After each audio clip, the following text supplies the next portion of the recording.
92 miles, 120 miles per hour.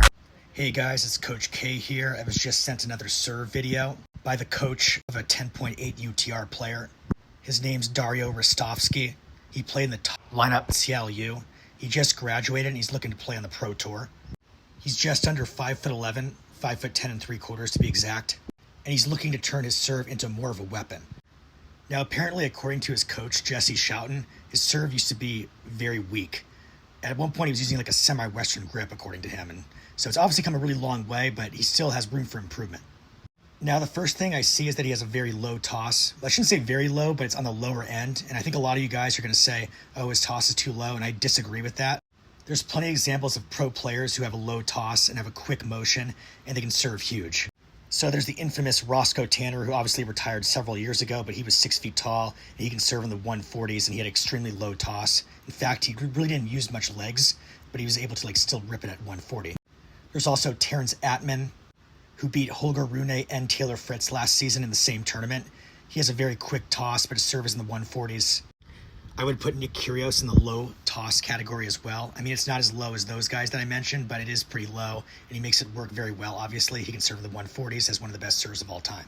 So one of the most obvious things I see that has room for improvement is that his backswing is very abbreviated. And I know I might be getting some backlash here because you guys might say, oh, Andy Roddick had an abbreviated motion. But what people don't realize, or I should say a lot of people don't realize about Andy Roddick, is that he had a secondary move after he brought his hands up together. So after he brought his hands up together, he would then bring his dominant arm down and to the left. By doing this, he would get into what a lot of people call the elbow the enemy position. So after this position, he's still not in the trophy position. So he'd actually approach the trophy position quite late. On the contrast, Dario is approaching this trophy position very early. So it makes him difficult to optimally straighten out his legs in time to help propel the racket drop. When you watch the best servers in the world, the racket looks very passive as the legs are straightening out, and the max drop happens late and quick. So I'd classify it as the racket is falling a decent amount before the legs have really started exploding quickly upwards that much. Now, another thing that Dario can consider using, because he has such a quick motion and a low toss, he can consider transitioning to a pinpoint stance. Now, do I think this is mandatory? No. But if you look at a lot of the best low tossing servers, a lot of them have a pinpoint stance. So Kyrgios, you've got Terrence Attman, even had like Roscoe Tanner back in the day.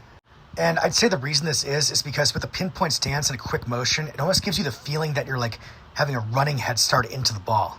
And it can help you generate a lot of forward and upward momentum while still keeping that arm motion quick.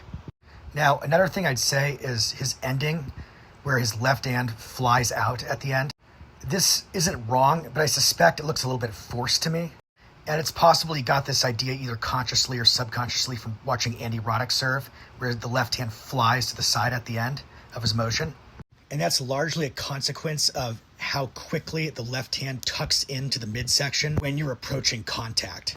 If you watch Andy Roddick's serve motion in slow motion, you'll see that when he brings that left hand in violently towards the midsection of his body, it's almost as if the left hand is bouncing off the midsection of his body, and that propels the left hand and the left arm to fly to the left. My intuition is strongly telling me that Dario is kind of manufacturing this move as opposed to it being a consequence of the left hand pulling in.